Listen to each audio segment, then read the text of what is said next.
Oh my God. Okay. Welcome back to another informative, exciting episode of Sailor's Guide to Self Reliance. Again, I don't. This isn't gonna too much information to fit in a short. I will be quick and to the point, but stay tuned till the end. It's going to be a continuous amount of information coming in hot, coming at you fast. So let's just break it down Barney style here. Call it what it is. Please don't make this political. We have insurgency. We have chaos. We have violence. It's in our streets right now. It's happening right now. Out there, and I've got a family member. It's a truck driver. He was out in Minnesota. Scared the hell out of them. They were pulling anyone with camouflage or American flags out and just beating them in the street. Media's not reporting this, but it's happening. I mean, this is my family telling me about this. He said he's not going back, and he drives a truck over, to all over the states. He drives a big rig, delivering supplies. So that's going to be our first kind of touch point here. We in the military, there's a 72-hour rule. It's there for a reason. That's what it's going to take to kind of run the resources out and get all the heavy violence out of the way. When it kicks off, everybody's motivated, everybody's ready, everybody's about that life. There is a situation here where you've got to consider several things. All right. Stores, grocery stores have 3 days of food, give or take. That's counting on the shelves, back stock, top stock. Trucks run about every week. You're going to have looters taking advantage of all that. So the rule is 72 hours, 72 really to 96 hours, hunker down, have enough supplies to where you don't have to get involved. Just stay home, where it's safe. Yeah. It's a lot more safe, and you're a lot more within your rights. If somebody does try to intrude in your domicile, there's laws that protect you in most states. Of course, there's caveats to that rule too. Jesus. But in most states, if somebody breaks into your house, you can pop them, 2 in the chest, 1 in the head, no questions asked. Good job, citizen. Hell, in some states they don't even take your firearm. They're just like, less paperwork, thanks. But in the states where this is happening, typically that's not the case. But you got to protect yourself. You've got to protect yourself. So keep this in mind when it cooks off. There's going to be violence, extreme violence in certain areas. Okay, that's going to draw all the resources to that area. Your police, federal agents, firefighters, EMS, they're going to go there. What's happening everywhere else? There's limited to no resources. So what are these criminal minds doing? They're thinking, ooh, it's dark. Nobody's going to get us, soft targets. Yeah, let's go looting, robbing, stealing. And that's what they do. So this is just how it is. So just because you're not in the middle of it, if you're close to it, be aware, be on guard, hunker down. Go ahead and keep your supply cache ready, man. Have enough water, have enough food, have enough fuel, have enough batteries, generators, whatever you need to stay cozy in your home.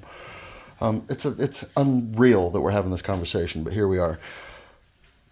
So you're going to run into these situations where, and all of you armchair quarterbacks and the internet tough guys, I want you to know that until you experience true violence, real violence, like rounds flying by you and unexpected explosions that you can feel the heat and watch the concussion and feel it shake your insides, until you experience things like that, quiet down. Don't chime in like you know how to handle the chaos, because you don't. There is no substitute for experience. I'm telling you firsthand. But a lot of you talk about being gangsta and you want to do gangsta shit until it's time. And I've said all the tough guys, the biggest, loudest, most confident dudes, were the first ones to freeze up and pull a stupid face and not know what to do when it cooks off. Don't be that guy.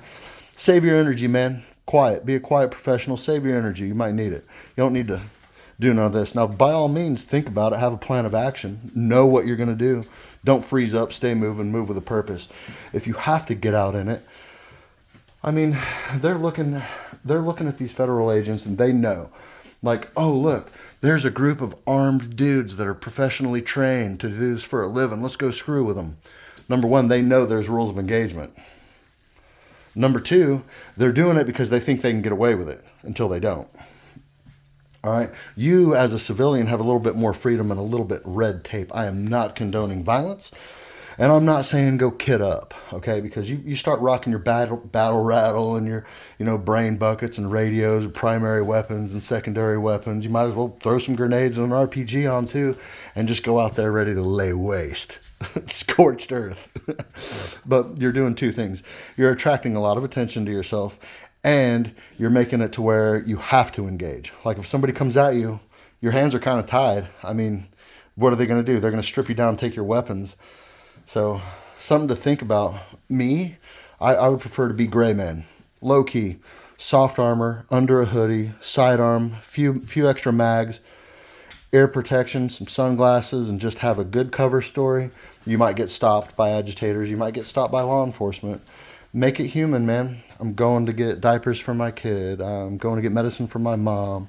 Oh, my dad's elderly. He needs, some fucking A&D ointment. I don't know. Just make it human. You've got to keep in mind another thing too. These people aren't afraid of consequences, and unfortunately they're not afraid of their victims either. These are people that never got bullied. We thought it was a good idea to stop bullying kids and quit calling each other pussies and being, nice. And it just has created, we're weak. It's just created a weak generation that's not really capable of defending itself. And so I'm trying to encourage you to be smart. Don't put yourself in a situation where you have to. Stay home, hunker down, be safe. 72 hours, it'll be over before you know it. Put a nice show on. Kick your feet up, man. Relax a little bit. And if you do have to go out, just be quick and move with a purpose. Have a good story. Have a damn good reason to do it. Stay away from government buildings, police stations. If you got to go to the grocery store, be careful. Be careful. Any kind of hot spot, place like that is going to be an opportunity to encounter violence. So, if you want the smoke, by all means, have as much as you want. When I wanted the smoke, I wanted all of it. I wanted to breathe fire. I wanted nothing else. And I got some. Now I'm damn near crippled. It's funny that I'm still here, but my plan was to go die a glorious battle, and death was going to be my, trip to Valhalla. I had stupid ideas as a kid. I really did plan on dying in battle, and I thought that would be an honorable thing. And plus 9/11 pissed me off because my mom was in the Pentagon. So, I wanted all the smoke. I wanted to breathe the fire and create my own smoke. I wanted airstrikes and napalm, scorched earth. Let me tell you, if you're not willing to sacrifice everything on that level, don't think you're prepared for violence, because you've already lost. If you're not willing to sacrifice everything, including your life, maybe violence isn't for you. And even if it is, stay home. You might get in trouble. You might get dead. Let's be smart, okay? So stay tuned. Stay salty. Love you, mean it. Don't die. Don't make this political either.